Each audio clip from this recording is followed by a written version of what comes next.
இயேசுவுக்கே புகழ். இயேசுவில் பிரியமானவர்களே, இன்று நம் ஆண்டவர் திருப்பாடல் 57 அதிகாரம் 2 வசனத்தினூடாக இவ்வாறு நம்மோடு பேசுகின்றார். எனக்காக யாவையும் செய்து முடிக்க இறைவனை நோக்கியே நான் மன்றாடுகின்றேன். விடுகிற ஒவ்வொரு காலையும் ஆண்டவர் நம்மோடு இருக்கிறார், அவர் நம்மை அன்பு செய்து கொண்டிருக்கிறார் என்றதை நமக்கு நினைவுபடுத்தி கொண்டே இருக்கிறது. ஏனென்றால் அவருடைய அன்பு, அவருடைய கருணை எங்களோட மேல இன்னும் இருக்கிறபடியாக தான் நாங்கள் ஒவ்வொரு விடியலையும் கண்டு கொண்டிருக்கிறோம்.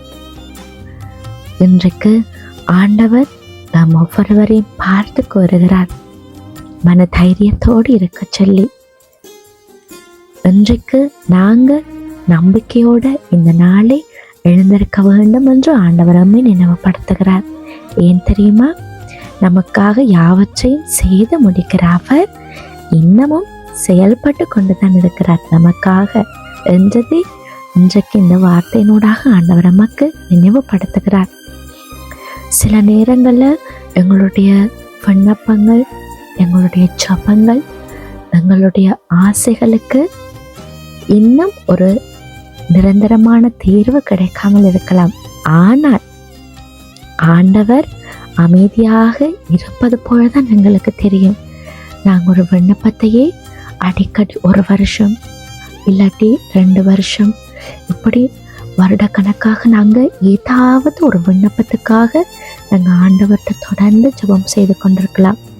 எங்களுக்கு அந்த காரியம் நடக்காது என்ற அவநம்பிக்கையோடு நாங்கள் அந்த விண்ணப்பத்தை ஒரு நாளும் ஆண்டவர்கிட்ட பாதத்தில் வைக்கக்கூடாது. நிச்சயமாக அவர் நமக்கு செய்வார் என்ற நம்பிக்கையோடு நாங்கள் வைக்க வேணும். ஏனென்றால் ஆண்டவர் எங்களுக்காக பார்த்து பார்த்து பொறுமையாக சின்ன சின்ன விஷயத்துலையும் எந்த விதமான தவறும் எந்த விதமான பிழையும் இருக்கக்கூடாதுன்னு அவர் பார்த்து பார்த்து எங்களுக்காக ஆயத்தப்படுத்தி கொண்டிருக்கிறார். உங்களுடைய வேண்டுதல் என்னமோ சின்னதாகத்தான் இருக்கலாம், ஆனால் ஆண்டவர் அதையும் உங்களுக்கு சிறந்ததாக தரணும் என்று நினைக்கிறார். அதனால தான் அவர் இவ்வளவு தாமதத்தையும் காத்திருப்பையும் எங்களுக்கு கொடுக்கிறார். நாங்கள் அவருடைய பாதத்தில் நிச்சயமாக காத்திருந்தோம்டா எங்களுக்கு கிடைக்கிற பலன் யாருக்கும் கிடைக்காத, யாரும் பார்த்தராத ஒரு பொக்கிஷமாக எங்களுக்கு கிடைக்கும். அதற்காகத்தான் ஆண்டவர் இவ்வளவு தாமதத்தை ஏற்படுத்தி கொண்டிருக்கிறார். நாங்கள் ஒன்று மட்டும் மறந்து போகக்கூடாது. அவர் அமைதியாக இருக்கிறது போல தோன்றினாலும் எங்களுக்காக செயல்பட்டு கொண்டிருக்கிறார் என்றதை நாங்கள் நினைவில் வச்சுக்கொள்ள வேணும். நாங்கள் காணாத இடங்கள்ல, நாங்கள் அறியாத வழிகளில் நமக்காக அவர் காரியங்களை நிறைவேற்றி கொண்டுதான் இருக்கிறார். உங்களுடைய எதிர்காலத்தை குறித்தோ, உங்களோட குடும்பத்தை குறித்தோ, உங்களோட பிள்ளைகள் அவர்களுடைய எதிர்காலத்தை குறித்தோ நீங்கள் கவலைப்படாதீங்க. எல்லாத்தையும் ஆண்டவருடைய கரத்தில் கொடுங்க. நிச்சயமாக உங்களுக்கு முன்பாக போய் அவர் கோணலானவைகளை செம்மையாக மாற்றுவார், அவர் சீராக மாற்றுவார். உங்களுக்கு எந்த விதமான ஒரு கஷ்டமும் ஒரு கவலையும் இருக்காது. ஏனென்றா நீங்கள் என்னென்ன செய்யணுமெல்லாம் நினைக்கிறீங்களோ ஆண்டவர் உங்களுக்கு முன்னே போய் அவை அனைத்தையும் சீர்படுத்தி கொண்டிருக்கிறார். அதனால் நீங்கள் கவலைப்படாமல் நீங்கள் முன்னேறி நடந்து கொண்டு போங்க. உங்களுக்கானதெல்லாம் ஒவ்வொரு வழியில் நீங்கள் நடந்து போகும்போது அது ஒவ்வொரு வைரமாக உங்களுக்கு இருக்கும். ஆண்டவர் அப்படியாகத்தான் உங்களையும் உங்களுடைய எதிர்கால வாழ்க்கையும் அவர் வடிவமைத்து கொண்டிருக்கிறார். அதனால் நீங்கள் அவருடைய கைக்குள்ளே அடங்கி இருங்க.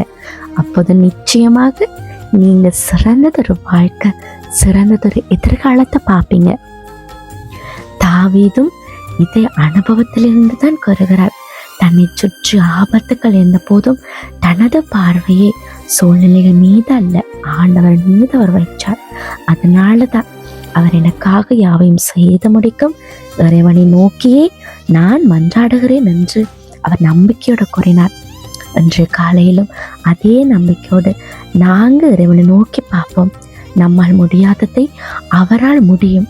மூடிய கதவுகளை அவர் திறக்க முடியும். உடைந்த இதயங்களை அவர் குணமாக்க முடியும். குழப்பமான பாதைகளை அவர் நேராக்க முடியும். நாங்கள் செய்ய வேண்டியது ஒன்று, அவரை நம்பி அவருடைய சித்தத்திற்காக காத்திருப்பது. இந்த நாளில் உங்களுடைய இதயத்தில் ஒரு உறுதியான நம்பிக்கையை ஏற்படுத்திக் கொள்ளுங்க.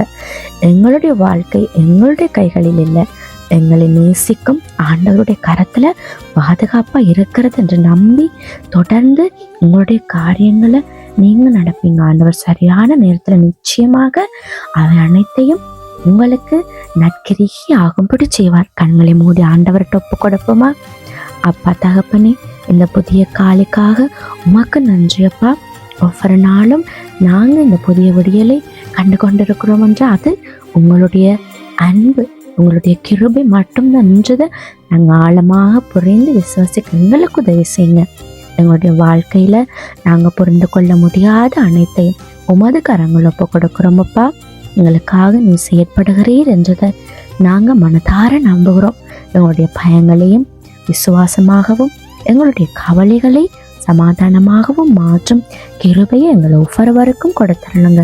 இன்றைக்கு நாங்கள் எடுக்கிற ஒவ்வொரு முடிவிலும் ஒவ்வொரு அடியிலும் உங்களுடைய சித்தம் நிறைவேறட்டும். ஆண்டவரே, ஒரு நாமத்தினால இன்றைக்கு நாங்கள் ஜெபிக்கிறோம். ஆமேன்.